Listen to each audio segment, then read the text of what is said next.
Here's what's exciting about each person's personal philosophy. That's what makes us different than dogs and animals and birds and cats and spiders and alligators. That's what makes us different than all other life forms. The ability to think, the ability to use your mind, the ability to process ideas, and not just operate by instinct. In the winter, I'm telling you, the goose can only fly south. What if south doesn't look too good? Tough luck. It can only fly south. But see, human beings are not like a goose, can only fly south. I mean, you can turn around, go north, you can go east, you can go west, you can order the entire process of your own life. And we do that by the way we think. We do that by exercising our mind. We do that by processing ideas and come up with a better philosophy, a better strategy for our life, goals for the future, okay? Plans to achieve those goals. All this comes from developing our philosophy. Philosophy helps us to process what's available. Well, when we get here, we got seed and we got soil and we got some rain and we've got some what? Sunshine, and we've got some seasons and what? The miracle of life. Now the key is, what do you do with all this stuff? How do you turn all this stuff that's available here into equity and promise and lifestyle and dreams and future possibilities? All of this that's possible now with human beings, how do you take all this stuff and turn it into this equities and values? Well, it starts with philosophy. What is the seed? What is the soil? What is the sunshine? What is the rain? Is it possible to take some of each of all the stuff that's available and turn it into food and turn it into value and turn it into nourishment and turn it into something spectacular and unique that no other life form can do? And the answer is yes. But you cannot deal with all this stuff and what to do with it unless you start refining your philosophy. Think, use your mind, come up with ideas, and strengthen your philosophy. So the seed and the soil and the rain and the sunshine, this is called, the economy and the banks and the money and the schools and everything that's available out there, processing information, what to do with all that, and turn it into equity and value. That is the major challenge of life, my personal opinion. So each person's personal philosophy now is going to determine what you're going to do with seed and soil and sunshine and rain and miracle, the change of seed. That's it, my personal opinion. Each person's personal philosophy is like the set of the sail. That's what this seminar is for today. Help you to trim a better sail. You don't need a better economy. You don't need better seed and soil. In fact, when it comes to seed and soil and rain and sunshine and seasons and the miracle of life, that's all you got. Now, what if you blame this stuff? Then you're blaming all you got. If you blame the economy and you blame the schools and you blame the teachers and you blame the sermons and the preachers and you blame, the marketplace and you blame the company and company policy, what else is there? When some people get through with their blame list, there isn't nothing else. That's all there is. And if you blame the only thing you've got to work with, I'm telling you, it's called mistake colossal in not understanding that that's all you've got to work with. And if this is all you've got to work with, then you don't change the seed and you don't change the soil and you don't change the rain and you don't change the sunshine, you don't change the seasons. Right? Guy says, I'll take 3 springs, 4 summers, 9 falls, no winters. No, you can't fool with this stuff. You got to take it like it comes. Then what do you change to make your life work well? You got to start with your philosophy. When does a man or woman die? When their dreams die. When do we die? When we stop developing ourselves, expanding our minds, challenging ourselves, raising the bar on ourselves. The best thinking that I had at that point in my life had produced this life that I have. I need some help. I'm where Einstein was. He said the thinking that has brought me this far has created some problems that this thinking can't solve. I applaud you for investing in yourself, for coming here, flying thousands of miles, investing money in yourself. I can tell you, based upon my own experience, you have something special. You have greatness within you. What you're doing is different. You represent only 2% of the planet. One great American said, I choose not to be a common man. It's my right to be uncommon if I can. I seek opportunity, not security. I do not wish to be a kept citizen, humbled and dulled by having the state look after me. I want to take the calculated risk, to dream and to build, to fail and to succeed. I refuse to live from hand to mouth. I prefer the challenges of life to the guaranteed existence, the thrill of fulfillment to the still calm of utopia. I will never cower before the master, nor bend to any threat. It's my heritage to stand erect, proud and unafraid, to face the world boldly and say, this I have done. That's what it means to be a part of peak potentials. Your unquenching desire, an uncommon desire to manifest your greatness. Thank you. The other thing is you look at your goals and look at your dreams. Repeat out to me, please. I will fail my way to success. Yes, part of the reason why we have to continue to work on ourselves and surround ourselves with quality people is because you're going to have a lot of failures. You're going to have a lot of disappointments. Maya Angelou said, and it's true, I found it in my case, that most people go so far in life and then they park. They stop dead in their tracks. Why? Because they take some hits. When you have a goal and dream, think it not strange that you face the fiery furnaces of this world. You will have tribulations. Things are going to happen to you. I was in pursuit of my dream, and all of a sudden, boom, I got hit. A person that I thought I would be with for the rest of my life, I thought was my soulmate. I went through a divorce. I was embarrassed. I was humiliated. How can I teach people how to live their dreams? And I wasn't able to make my marriage work. I questioned myself. I took another hit. My mother was diagnosed with breast cancer. Then I was diagnosed with prostate cancer. Then my best friend from the second grade, Alexander Wims, he was diagnosed with cancer of the liver. I took a hit and life staggered me and I parked. And I didn't turn on my emergency lights because I didn't want to call attention to myself. I didn't want anybody to come and say, hey, do you need a jump? No, I don't need a jump. I'm not out of gas. My battery is not dead. My heart is beating. I'm parked. Leave me be. I'm parked. I was in my comfort zone. I was doing just enough to get by. I was working on a job. They paid me just enough to keep me from quitting. And I worked just hard enough to keep from getting fired. How many know people like that? Blink your eyes if you understand what I'm talking about. Hey, man, let me say something to you. Why don't you just give yourself a break? Why don't you just be a little happier right now? Just give yourself the gift, brother, sister. You can do that right now. In this moment, you can intend to decide that you're just going to begin to see things. You have a thing in your brain called the reticular activating system. It's what filters out everything in the world that's not important to you and filters in what is. So that's why you're pretty good at sales and building a company, because you see prospects and deals and ideas and innovations everywhere. What if you started to filter into that things that just brought you bliss, peace, and happiness? Give yourself a break, man. You deserve it. You were born to do something great with your life. You were born to do something awesome. You were also born to be happy. And you think, man, if I start having all of this happiness crap you're talking about, I'm going to lose my drive. I'm going to lose my edge. This angry, this intense, this worried version of me keeps the boogeyman away. This is what keeps me working. That's what you think. I used to think it too. Truth is, there's a thing called blissful dissatisfaction. There's a difference between happiness and satisfaction. You can be simultaneously incredibly blissful and still totally dissatisfied. I'm a blissfully dissatisfied human being. I'm more blissful than I've ever been in my life, totally dissatisfied. Still want to win, still want to kick somebody's butt, still want to do something great with my life, but I'm not getting out of here. Here's what happened to me. I was building a mansion, my second big house, and I'm all wound up one day in California. I walk in, there's all these guys probably in the country illegally. They were working on my kitchen, right? And I'm in there. These guys are making no money. They've left their families. They're just trying to get enough money to send back home and maybe have food that night. I'm walking into my dadgum mansion I'm building with my wife and my baby, pissed off about some call I just had, living in complete stress. And I look over, they got mariachi music playing. They're dancing and laughing as they're doing their job. And I thought to myself, if life were counted by the emotions we experience, and it is, they're kicking my ass right now. Who the hell am I to be living this miserable? These guys have nothing and they find a way to get joy. So I'm sharing this with you because you're all high achievers and you're all trying to make a comeback or grow your business. Don't lose the emotional part of your life just to go win and get more stuff. Y'all, you didn't think I was going to talk about this, did you? Pretty good stuff though, yeah? Now, I ain't no preacher, but people kill me when they ask me. I'm talking to a group of white reporters the other day. They kept asking me, how did I make it? I kept talking about grace and favor. And they kept asking me, who is your agent? I don't know who. Y'all, why you skipping over what I'm trying to tell you? You need the dream, the faith, and then he put his grace and favor on top of it, you gone. But you gotta ask for something. If you up your ass, he got to up his gill, period. You have not cause you ask not. Quit asking God for little bitty stuff. Lord Jesus, help me make my rent. Don't he always? All y'all got somewhere to stay. How about this? Why you keep asking for rent? Why don't you ask for a mortgage? If he gonna give you the money for a place to stay, what difference make God? But if you keep saying rent, ain't he fair? He keep giving you. If you ask for a mortgage, he'll give you a mortgage. But you have not cause you ask not. Lord Jesus, help me fix my car so I can make it to work. Why do you keep praying over that raggedy car?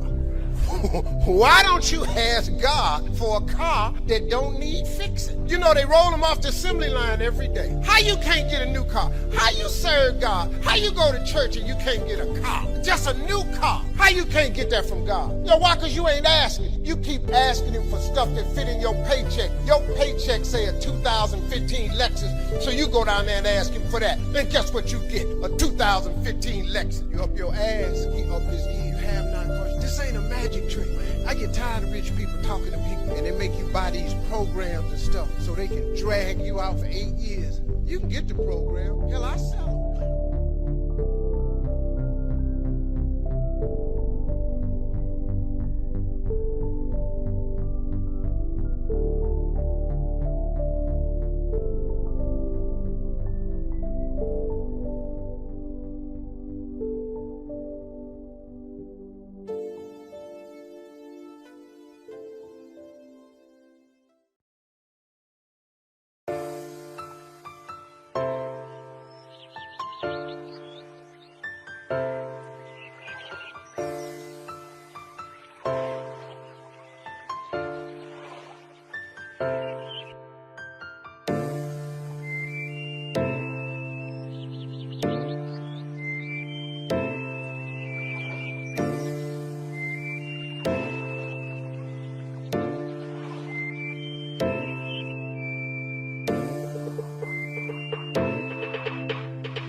I started reading when I was just a kid. I needed something to feed my mind, and I had all the suffering, and I didn't have a way to escape. Books were my escape. That's why I love books so much. It's like I could learn from somebody from another century. I could learn by another person's life experience. And then I started to do some speaking and touching people that way. But honestly, it's never been motivation for me. It's always been strategy, because motivation without strategy is like a warm bath. You know, you should take a bath or you're going to be dirty regularly. You need inspiration, but it's strategy too. But I know you're never going to hear the strategy unless we can move you. I mean, I do a weekend that's 50 hours. So Oprah comes and says, Tony, I love you to death, but no one sits for more than 3 hours. I can't do it. And 12 hours later, she's standing in her chair, looking at the camera going, this is one of the greatest experiences of my life. Or Usher, comes to me and says, Tony, I can't do 50 hours, dude. I just can't. 50 hours later, he's like, I laughed my ass off. This is one of the most incredible experiences of my life. So I've learned a way to refine the process to move people so that they act. If you just get pumped up, what good does it have? So this book is all these specific strategies. Here's what to do. Here's what Ray Dalio says, largest hedge fund on earth. I say to him, don't inspire me. Tell me, if your kids couldn't get any of your money, not on a dime, and you were going to show them what to do, what would you show them? What would you tell them? He said, Tony, I've spent 10 years of my life refining this process. All my money's in it. It's called my all-weather strategy because it works. The stock market goes up or down. And he said, I've tested it back to 1925. It makes money 85% of the time. So he tells me the strategy is quite complex. And when you show it to the average financial person, they go, oh, that'll never work because they're not Ray Dalio. They haven't figured out $160 billion to manage. It takes $5 billion 10 years ago net worth and $100 million for him to talk to you. Now he won't do that for even that for any amount of money. But he spent 3 hours with me. At the end, he shows me this formula. I said, you know what? This is great, but you showed me how to make a chocolate cake. It's very inspiring. You said use some chocolate, use some sugar. But I need the actual numbers or no one's going to be able to act on this. They're never going to figure this out on their own. And he said, Tony, that's my secret sauce. So that's how I get billions of dollars. I said, yeah, but you've not taken money in 10 years. I said, you're a generous man. You've given, half of your net worth you're going to give away? Give me the formula. Give it to me. Let's tease it. He gave it to me. It's in the book. It's one of the formulas. And when you test it over the last 75 years, it's been successful 85% of the time, year by year. And the times it's lost, it only lost 1.6% on average. The biggest loss was less than 4% in a world where the markets go up 50% down. This book's going to make people money. It will make people money. The beautiful part of it is they don't have to pick Ray. They can decide who they want to follow because I give you the strategies of all the best people. The energy. Do you ever lose your energy? Do you ever get down? Well, sure. I get exhausted. I get mad. I get tired. I'm a human being, but it's like an athlete. You built your muscle, so it's there for you. It doesn't last. What used to last when I was a kid, a month might last me a few minutes or an hour, something of that nature. Don't ask for it to change out there. Ask for you to change here. Don't ask for a more favorable wind. We call that naive. Don't ask for better seed, better soil. This is the only planet you got. Just ask that you can get wiser and stronger and better and be able to take care of your own responsibilities. Get better. Learn how to handle the seasons better. Let's go through them. Just get better at handling the winters. You can't change the winter. You can't change the seasons, but you can change yourself. You say, well, what can I do about the upcoming winters of my life? The challenges that I know I'm going to face. Here's what you can do. You can get wiser and stronger and better. Just make a list of that trio of words. Wiser, stronger. Go home smarter than you came. Go home with more ideas than you came with. Next, get stronger. You can develop the muscle. You can develop the courage muscle. You can develop the inspiration muscle. You can develop the dedication muscle. You can get stronger. There isn't anybody here that can't get stronger. Next time we see you, may not even recognize you. How strong you're going to be able to become in language, in style, and personality, the ability to cope, the ability to handle with anything that happens, no matter what happens. And the third one is get better. We can all get better. I've gotten better. First talk I gave, I stood up, my mind sat back down. But here's the secret to my success. I stood up and did it again. I stood up and I did it again. And I did it again, and I did it again all those many years ago. I did it when I was scared, and I did it when I didn't want to, and I did it when I was ill. And I did it when it didn't work well, and I did it when they didn't appreciate it, and I didn't a lot of times when I didn't know much what I was doing. I just did it anyway. And now all these years later, I'm asked to walk on this stage with the greatest introduction I've ever had, greatest response and welcome I've ever had, the greatest opportunity I've ever had to touch this many lives with a mixture of words and heart and soul. I got better. I got better day by day and week by week and month by month, and I'm asking you to do the same thing until you can develop a long arm and a long reach, until you can develop influence that won't quit. Touch people next year you couldn't touch this year. Touch people now you couldn't touch before. Conduct a meeting now you couldn't conduct before. Heart and soul now mixed in there that wasn't there, missing before. I'm asking all of you to get better in spite of the winters, in spite of the downturn, the money downturn, the social downturn, the personal downturn, whatever it is. Just get stronger, get better. The key is not to wish for a better winter. The key is to wish for more strength, more wisdom, more courage, get better, get wiser, get stronger. So, if you own your failure, you'll own your success. So what is personal growth? I think about entrepreneurship. Some of us are in this to do social good and make money. Some of us are into this for political causes and make money. Some of us are just here to make money. But we all have different motivations. So we all define growth differently. Sometimes it's social to me, it could be personal, it could be financial, it could be a bigger house, a bigger car. Whatever it is, we all define it differently. But what is common about growth? If you do tomorrow what you did today, you will get tomorrow what you got today. Benjamin Franklin. That is the definition of not growing, isn't it? If you do tomorrow what you did today, you didn't grow, did you? Then you get tomorrow what you got today. You didn't grow, did you? So there it is. If you do it the same tomorrow, there's no growth. If you attain the same result tomorrow, there's no growth. So how do we get better every day, every hour? How do we find those resources? How do we find the energy, the knowledge to do that? That's what I want to talk about. So I want to change your mindset. Insanity, you've seen this before, is doing the same thing again and again, expecting a different result. You know, years ago, I used to own 17 restaurants and bars in a bunch of states. And every September, I'd go to the property, and the GMs would make a presentation and give me their business plan for the year. And I'd read through the business plan and would say, oh, going to raise sales by 20% in 6 months. Awesome. Tells me breakfast, lunch, dinner, late night, booze, wine. I'm in. Then next year I come back. 20% in 6 months, lunch, breakfast. And I realized, wait a minute. This is the same shit I read last year. Said by the same people who said it last year, and I'm supposed to get on a plane and feel good about this. So what does 20% in 6 months mean? Well, does anything happen next month? What about 2 months from now, 3 months from now? When does something happen? Not till the last day. 5 months and 29 days, I gotta sweat bullets. What the hell does 20% in 6 months mean? How do you get your arms around that? How do you turn it into something that's meaningful in business? So, open your mind and play with me for a moment. What business are you in? Or what business do you want to be in? Retail, customer service, consumer, B2B? What business are you in? I love it when people say, oh, I'm in retail, I'm in medical devices, I'm in, every one of these is wrong. You see, it doesn't matter what business we're in. We don't sell products, we don't sell services, we don't sell advice, and we don't sell solutions. All of that is textbook bull. Everything we do is a process, never a result. That process must establish an emotional reaction. That reaction is our product. So, let me be a restaurant guy for a minute. The cook in the kitchen is making an entree, right? He thinks that's the product. So the entree comes out to the table, goes on a table, one of two things happens.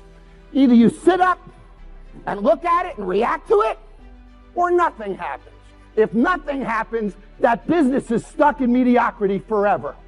So, is the product a plate of food or the reaction that the guest had to the plate of food? Which is the product? The reaction is the product, isn't it? You see, I'll redesign that plate 30 times until you sit up. Because I understand that the product is the way you react to things. We can all buy cell phones from any company. It's the way we react to the product that matters. It's presentation, it's emotion, it's perceived value, far more than absolute value. The fact of the matter is, everything we do must create reactions. Those reactions drive frequency, drive spend, and fuel the economy of our country. And he or she who creates the best reaction wins. I walked in the comedy club. I see disappointment that got peaks and valleys. You're going to lose somebody you care about one. That's a valley. Somebody going to close the plant you thought was going to stay open so you could retire. That's a valley. Somebody going to fire you for an unjust cause. That's a valley. The people that got your credit card going to sell their company, going to sell their business to another credit card company. Your 18% go up to 26%. You don't even know why now your minimum didn't change. Because it's life. You can stop thinking that life fitting to be easy, because I got news for you, it ain't. That's a false hope to think you're going to have a wonderfully carefree life. That's unthinkable. We all live in this bubble. What you got to do, you got to put more air in your bubble. You got to blow your bubble up. Expand yourself. Take yourself out your comfort zone. Do not live in your bubble. Put some more air in your bubble. If you stay in your comfort zone, that's where you will fail. You will fail in your comfort zone. Success is not a comfortable procedure. It is a very uncomfortable thing to attempt. So you got to get comfortable being uncomfortable if you ever want to be successful. Pain will change us. Heartache, loss, disappointments, they don't leave us the same. When I lost my father, I didn't come out like I was before. I was changed. If you go through a divorce, a legal battle, a friend betrays you, eventually that will pass. You'll get through it, but you will be different. Now, how the pain changes you is up to you. You can come out bitter, or you can come out better. You can come out with a chip on your shoulder blaming God, or you can come out stronger with a greater confidence in God. You can come out defeated, giving up on your dreams, or you can come out with a new passion, a new fire, excited about the new opportunities in front of you. All of us experience pain. My challenge, don't just go through it, grow through it. That difficulty is an opportunity to get stronger, to develop character, to gain new confidence. Anybody can give up. Anybody can let it overwhelm you. But you know what that's doing?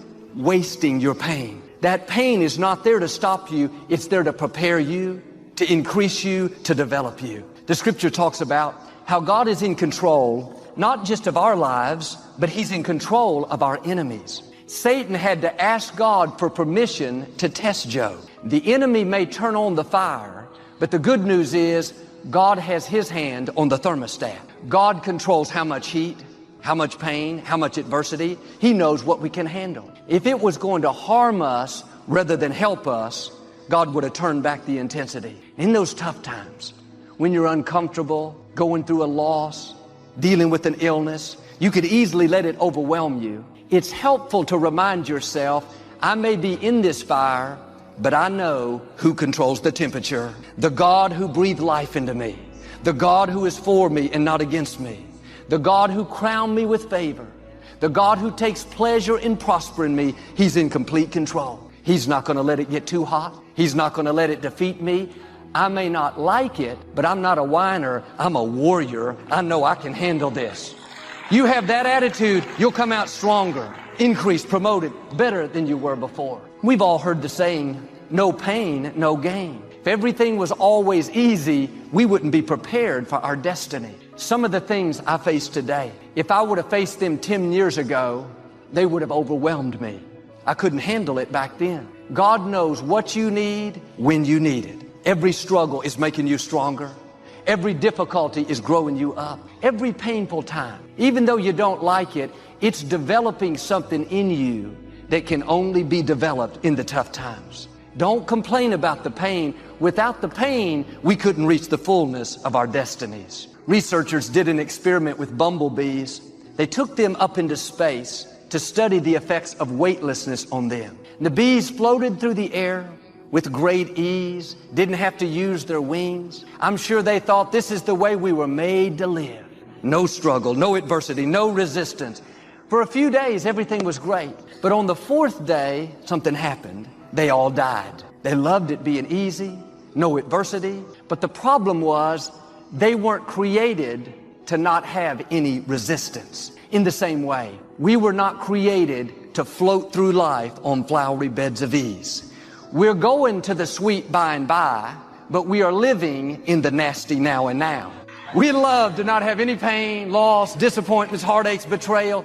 That's not reality. Difficulties are a part of life. You don't have a lot of time left, so there's no reason to complain. You're not even in the position to complain. You have to figure out that there has to be another idea about you, and you have to understand that there has to be something even greater and more challenging waiting for you. And if you're not willing to step outside of your comfort zone, if you're not willing to understand the principles and the possibilities that you have within yourself, then everything that you are thriving for, everything that you are hungry for, will soon come to an end. Now, I'm not here to preach to you about this. I'm here to let you know that there are things that are going on around you right now that are far greater than your complaining. You complaining about so much, but yet you show no action. If you could trade places with someone right now, and the person that you're trading places with may have it just a little bit tougher than you have it going on in your life right now. So many people are suffering from so many things in this world at this moment, but yet you're complaining. So many people in this world right now wish they could trade places with you, but yet you're still complaining. You don't have that right to just give up. You don't have that right to just throw in the towel and say that it's over for you. Ladies and gentlemen, you got to understand that the reason that you are existing in this world right now is because you have things that must be done, and only certain people are qualified to take it to the level that it needs to be taken to. For there should never be a limitation to wherever it is that you are seeking and how far you are willing to travel and how far you are willing to go. Sometimes people tend to get a little lazy. Sometimes people like to put themselves in this little bitty box and just say that they are okay with where they are. There can never just be an okay to anything when it comes to that life. There should never just be a complacent mindset. How do we evolve? How do you evolve? How do you grow? One thing about success, there are going to be many struggles. There are going to be many challenges. And there are going to be a lot of things that you may not even understand.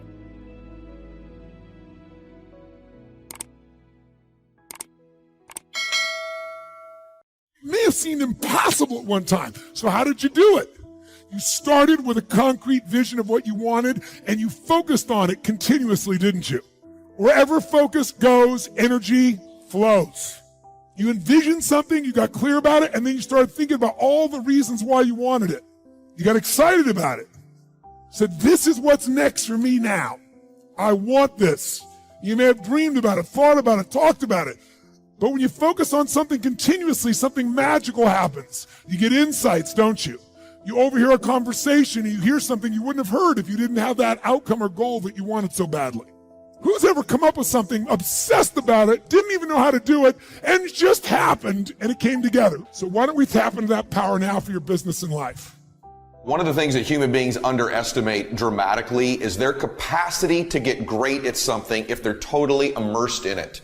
Totally laser focused on something. You are way more powerful than you know you are if you went crazy, psycho, obsessed, laser focused on anything, even something you're totally ill prepared for. Humans have an unreal capacity to get great at things, even if they don't have a natural talent for it, if they're immersed in it, and to learn something and acquire a ton of knowledge in a short period of time as well. Because the truth of the matter is, in society today, society is conspiring all the time in our culture to completely distract you so you never win. To just divert your focus and attention. Look over here. Look at this shiny thing. Look at this TV show. Look at this sports team. Worry about what's going on here in this war. And they get these different things on television and our phones and in our lives to just get us distracted so we never get obsessed. We never get laser focused for an extended period of time.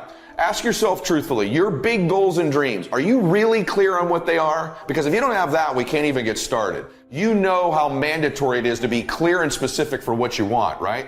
Can you get laser obsessively focused almost to its exclusivity, almost, but for an extended period of time? Can you honestly say you've done that for an extended period? I'm talking about a year, 2 years, 3 years, 4 years, 5 years, even a decade, towards something you want so badly. You want it like oxygen. It's like you want it like you want to eat. You want it like you want to live, right? Well, are you extendedly laser focused on it, or do you get distracted easily? There are two ways to be successful, right? And I don't subscribe to the first one. That's just natural talent. Right? And I just don't believe people who are naturally talented are better than me. I believe effort, and you've heard me say it. Your mama might come from privilege. Your daddy might come from privilege. Your daddy might own a company. You might come from privilege. You might have a father that can give you everything your little heart desires, but you will not outwork me. Why? Because I realize that the bigger the dream, the more effort you're going to have to put in. And for those of you who raise your hand and put up 70%, you'll never see it. When you said to yourself, when the ball comes out, this is what I want to accomplish, you're not the only person that wants to accomplish it. And now I ask you this question: what do you do when 1,000 other people want exactly what you want? What do you do when you're not the only one that wants to make $1 million in your company? You're not the only one that wants to be the president. You're not the only one that wants to be the CEO. What if you're not the only one that wants what you want? What if there are thousands of other people who want what you want? You have to outwork them. You got to outgrind them. You got to get up earlier. You got to stay up later. You've got to execute, and you've got to go from 70. I think there's a different level for you. I think there's a different level for you to get obsessed, crazy, laser focused. I say all the time, our obsessions become our possessions, but we won't possess them if we're not truly obsessed. I bet there's been a person in your life you've been obsessed with. How many times a day did they distract you from what you were doing with just the thought of them? In other words, this is what I want you to understand. When you're laser obsessed focused, your obsession distracts you from what you're currently doing, not the other way around. You're not really obsessed with it if you're easily distracted from it. This is so important. You right now can test whether it's your obsession with whether it distracts you constantly. The first thing you think of when you wake up, last thing before you go to bed. When you have a big laugh, it comes up. When you cry, it comes up. When you're watching TV, it comes up. When you're doing your regular job, but it's your side hustle, it comes up. You can't stop thinking about it. It distracts you from the rest of your life. That's what an obsession does. When it's not really your obsession, the rest of your life distracts you from it. And so the it in your life is so important. But there's all these things that distract us today. I'm going to give you a recommendation. Turn your damn TV off. Turn the radio off most of the time. Turn your phone off a lot too. So here's the deal. The TV's competing constantly to distract you with stuff that really doesn't matter. And I'm not saying, by the way, don't be informed, don't know what's going on in the world, because that makes you more interesting, right? You should know what's going on in the world. Don't be so obsessed with them. Be obsessed with your own reality TV program called your own life. I don't need you to get so consumed with the money. I don't need you to get so consumed with college. I don't need you to get so consumed with the stuff. Listen to me. This is how you do it first. Over 6-7 years ago, with no money, no human resources, no building, no funding, no support. The first thing we did was we dreamed. We wrote the dream down. We slept the dream. We ate the dream. We rehearsed the dream. We looked at the dream. We talked about the dream. We slept with the dream. We woke up to the dream. We wore the dream. And now, boom. It's our reality. And for some of you, you stop dreaming. You dream for a week and you stop because things around you don't look good. You dream for a month, and when you get hit in the mouth, you quit and you give up. You dream for a while, and when people tell you crazy, and when people tell you stupid, and when people tell you can never get done, you stop dreaming and you go back to knowledge. And I dare you to use your imagination. I dare you when you're broke to use your imagination. I dare you when you're rich to use your imagination. I dare you under every single circumstance. Keep dreaming. Keep looking at your dream. Keep focusing on your dream. Keep going after the dream, because that's where true success is. I started going to work earlier. I started being the last one to leave there. I started working harder than anybody else. The other guys could not. Why would you work so hard, Les? I said, I'm not working for them. I have been cheating, Bert, I thought. I've been cheating myself and my family. Wherever you are, whatever you're doing, do it with everything that you have. Develop the habit of giving more than what you're paid for. Develop the habit of setting standards that others will be measured by. Someone said, do not go where the path may lead, but go where there's no path and leave a trail. Before April 1954, the common belief, the universal belief, because it had been tried again and again and again, and people had failed, the belief was that man was not physically capable of breaking the 4-minute barrier, that he could not run a mile in less than 4 minutes. That was the belief on the planet. It had never been done. But here's what happened, ladies and gentlemen. Roger Bannister came along, and he broke the 4-minute barrier. Now here's what's significant about that. Since that time, up to this day, over 20,000 people have done it, including high school kids. 20,000 people. What changed? Here's what happened when they got on the track. They knew it had been done. And because they knew it had been done, there was a new belief about this barrier, about this goal that was unreachable. And those 20,000 people got in a race believing knowing in their heart that someone had done it, that it's possible that they could do it. And I'm saying that if you know anybody that had some goal, some dream, something they wanted to do, and they did it, then I'm saying that you know in your heart that if someone has done it, then you can do it. It's possible. And that if someone can make their dream become a reality, that it's possible that you can make your dream become reality. And so as you begin to look at where you want to go, beginning to embrace that, it's possible. I'm blessed and highly favored. I've got a lot going for me. I got some good stuff in me. And it's possible that I can bring my greatness out here in the universe. That I can do what I want to do. It's possible I can write my own book. I can have my own business. I can take the trip and travel around the world. It's possible. I can bounce back from adversity and reinvent my life. It's possible. Regardless of where I am, that things can get better for me. It's possible.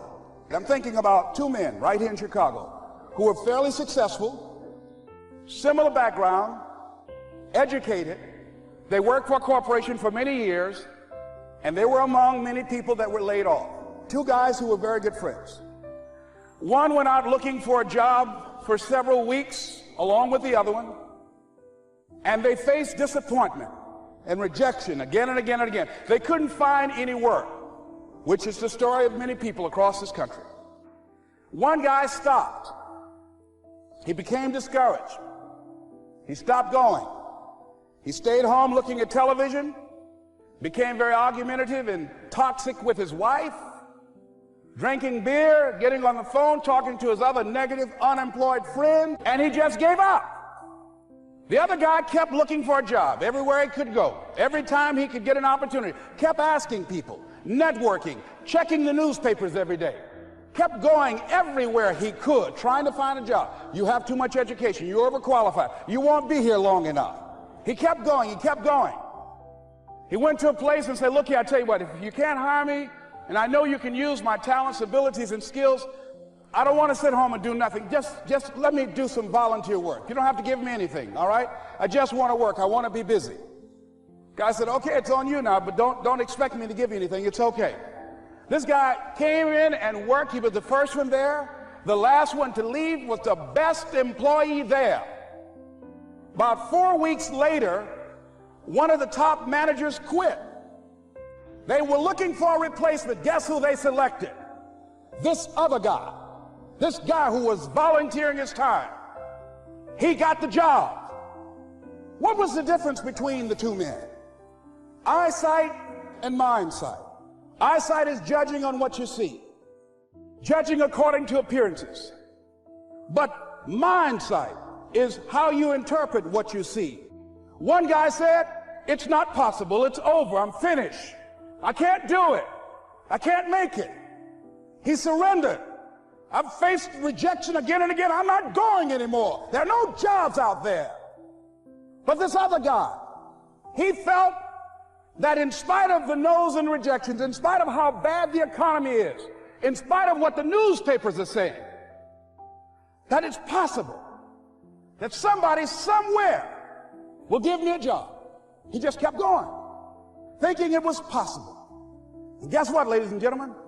That's what we have to do with our dreams. Because things happen to you in life that you can never, ever anticipate. And many times when those things happen, you want to give up. I remember when I was in broadcasting, when I was a disc jockey, I became very controversial, not only being a disc jockey, but I felt that radio was something that you not only entertain people with, but you also empower them, you educate them. And I got fired. I didn't just leave, they fired me. They took my microphone. I thought that was who I was. No, ladies and gentlemen, it wasn't.